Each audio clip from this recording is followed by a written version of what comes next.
कोडरमा के भूमाफियाओं ने करोड़ों की सरकारी 27 एकड़ से ज्यादा जमीन अलग अलग लोगों को बेच दी, जबकि ये जमीन झारखंड खनिज विकास निगम की है। इसे लेकर निगम ने एक चिट्ठी भी स्थानीय प्रशासन को लिखी।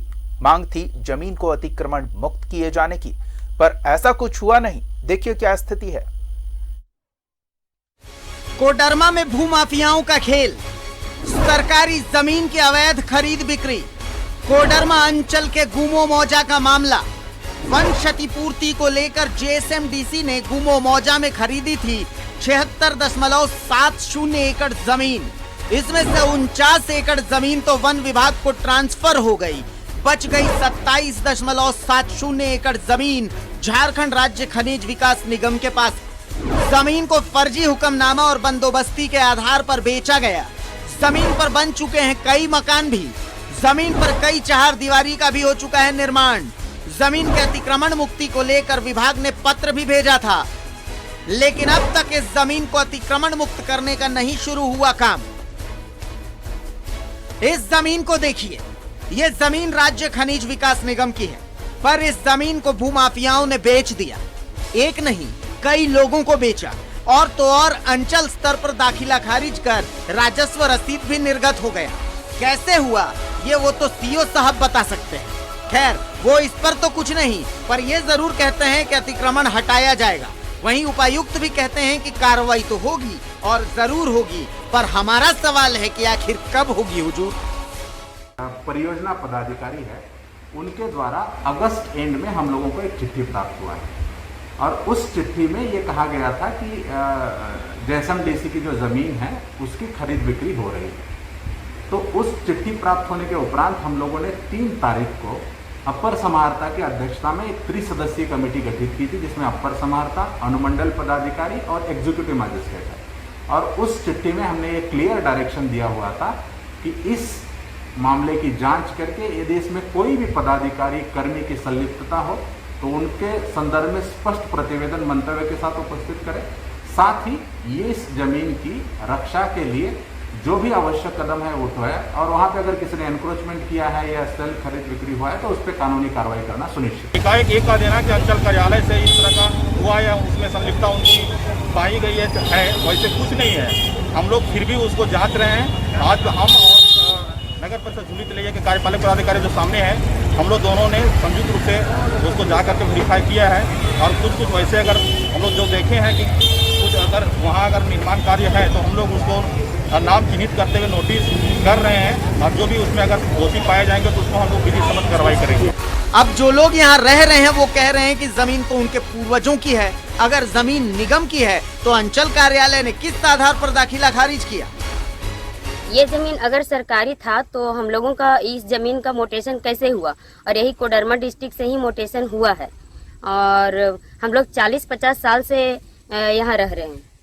सबसे पहला दोषी कि यहाँ सीओ साहब, अगर आप जान रहे, आप जमीन का मालिक है यहाँ के, तो सबसे पहले कि कोई अगर मतलब किसी तरह से अधिकार कर लिया जमीन पर, तो सबसे पहले आपका अधिकार होता है कि उसको बंद करवाएं, रुकवाएं। आप उसको बनाने देते हैं, उसके बाद बोलते हैं कि जमीन मेरा है या नहीं है। ये सब तो गलत है ना।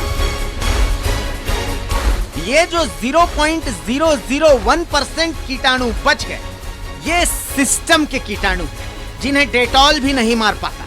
करोड़ों की जमीन को भूमाफियाओं ने तमाशा बनाकर छोड़ दिया, और भूमाफियाओं से भी ज्यादा दोषी हैं अंचल कार्यालय के वो कर्मी जो इन कीटाणुओं की तरह हैं, जिन्होंने इस गलत काम में उनका साथ दिया। इस मामले की जांच जरूरी है, क्योंकि बाहर के जोंक से ज्यादा खतरनाक इस सिस्टम के अंदर के कीटाणु हैं। कोडरमा से न्यूज़ 11 भारत के लिए आर्यन श्रीवास्तव की रिपोर्ट।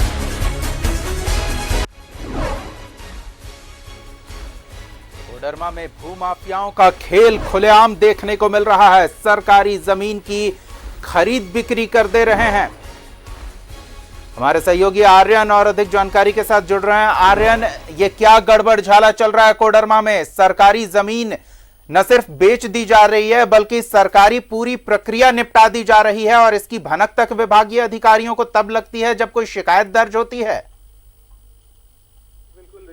ये तिलैया थाना क्षेत्र के ये गोमो इलाके में ये सरकारी जमीन थी, जहां पे इसको बेचने का मामला सामने आया। लगभग 27 एकड़ ये जमीन वहां पे है गांधी स्कूल के ठीक पीछे। तो इसको लेकर लगातार जो खबरें हैं वो दिखाई जा रही हैं, और कोडरमा उपायुक्त से भी हमारी बात हुई थी, तो उनका भी कहना है कि लगातार जो जांच है वो की जा रही है और एक टीम बनाई गई है, 3 सदस्यीय टीम जो इस पूरे मामले की जांच करेगी।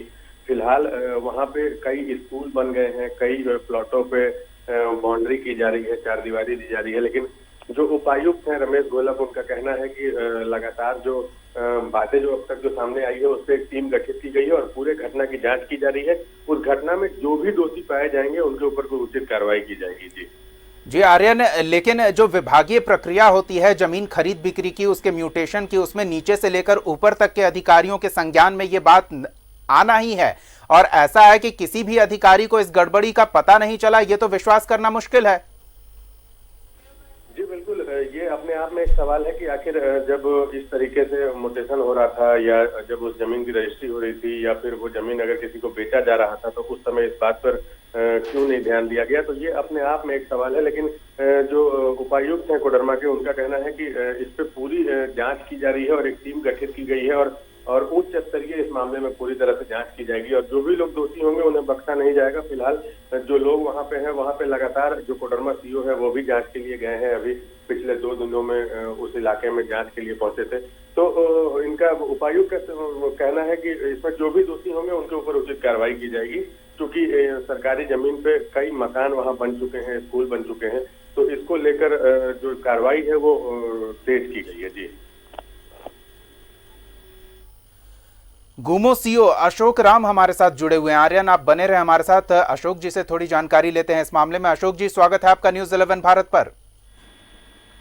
हाँ, नमस्ते अशोक जी, हमारे संवाददाता ने ये रिपोर्ट भेजी है कि वहां सरकारी जमीन को बेच दिया गया, और न सिर्फ बेचा गया बल्कि जो सरकारी प्रक्रिया होती है जमीन खरीद बिक्री की, नाम ट्रांसफर होने की, म्यूटेशन की, वो प्रक्रिया पूरी निपटा दी गई है और ये गड़बड़ी किसी के संज्ञान में नहीं आया। क्या ऐसा भी हो सकता है?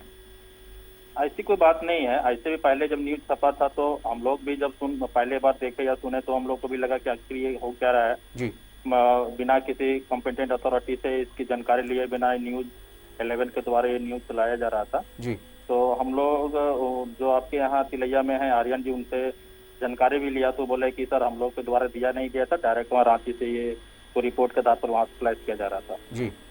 तो हम लोग को बोल ही रहे थे कि एक्चुअली जो भी था बातें अगर वैसी कुछ थी तो पहले हम लोग से कुछ इसमें जो बैठ है या फिर कुछ जानकारी ले लेनी चाहिए था सीओ साहब से या फिर डीसी सर से जी। लेकिन हम लोग से कुछ जानकारी नहीं ली गई थी। और जहाँ तक बात है कि ये एसएमडीसी का जमीन को भूमाफियाओं के द्वारा बेचा जा रहा है या ये किया जा रहा है, ऐसी कुछ बात नहीं है। हालांकि न्यूज के आधार पर बहुत से लोग जो जिसका अपना विचार है दे रहे हैं, लेकिन हम लोग उसको देख रहे हैं और जहाँ तक विभाग से भी लेटर प्राप्त होने की बात है तो हम लोग उसके आधार पर भी हम लोग वहाँ स्थल विजिट किए हैं। जी अशोक जी, ये खबर इस वजह से जरूरी हो गई कि जिस प्लॉट की बात हो रही है उस पर कई लोगों ने अपना घर बना लिया है, कई लोगों ने अपने आजीविका का साधन बना लिया है और कई लोग वहां घर बनाने की तैयारी भी कर रहे हैं। अब वो डरे हुए हैं कि एक तो उनका पैसा गया और जो जमीन उन्होंने खरीदी थी भविष्य की योजनाओं के साथ, वो जमीन भी उनके हाथ से जाएगी। तो ये खबर महत्वपूर्ण है, कई लोगों की जीविका से जुड़ा हुआ है, कई लोगों के जीवन से जुड़ा हुआ है। तो इस वजह से हमने ये खबर दिखाई है और अब आपको पूरा समय दे रहे हैं इस पर अपना पक्ष रखने के लिए। देखिए, आप जैसे जीएम लाइन पर सरकार ने पहले से भी खरीद बिक्री या उस पर जो भी दाखिल खारिज की प्रक्रिया को रोक लगा कर रखी है जी।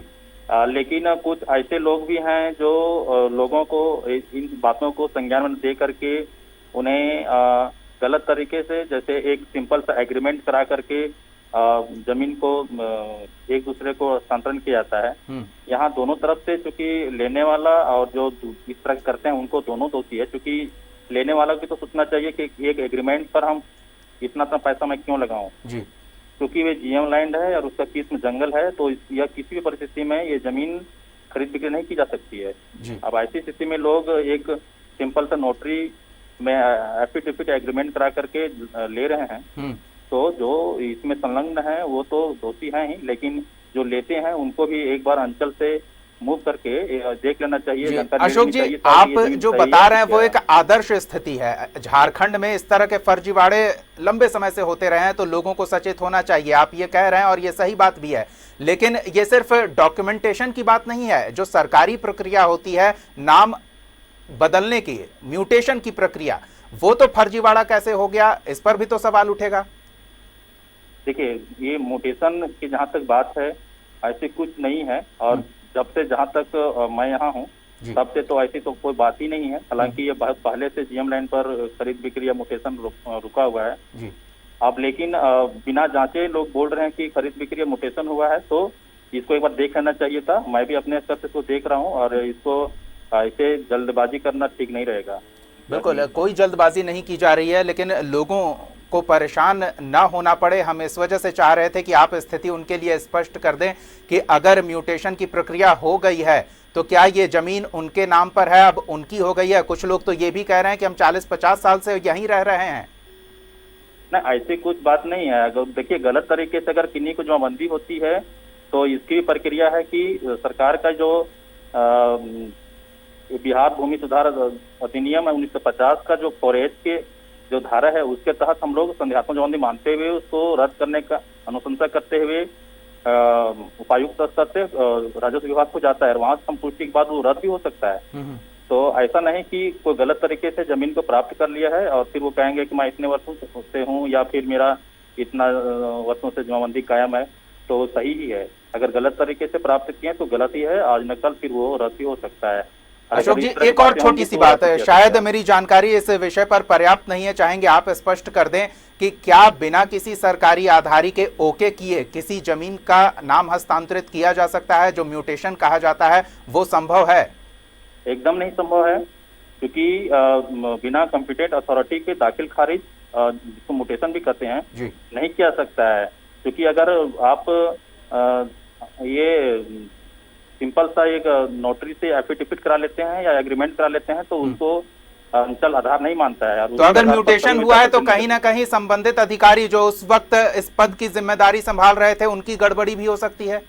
देखिए, आप ये जो बोल रहे हैं, अब ये हम लोग देखेंगे कहाँ हुआ है, कब हुआ है। अगर को ऐसा हुआ होगा तो इसको जांच का विषय है, बाकी वो जांच करने पर ही पता चलेगा। हालांकि इस तरह की बातें नहीं है। जी अशोक जी, धन्यवाद अपने बात रखने के लिए, हमारे साथ हम सवालों का जवाब देने के लिए। हमारे सहयोगी आर्यन जुड़े हुए हैं। आर्यन, हम चाहेंगे कि आप इस पूरी खबर पर संबंधित अधिकारी जिन्होंने कहा कि आपने उनसे बातचीत नहीं की, उनसे जाकर बातचीत करें, ये मामला समझें और फिर अपडेट क्या है इस खबर पर वो हम तक भेजें, ताकि हम उन लोगों की चिंता दूर कर सके या फिर जो वस्तु स्थिति है उससे उन्हें अवगत करा सके। धन्यवाद आर्यन, आपका भी।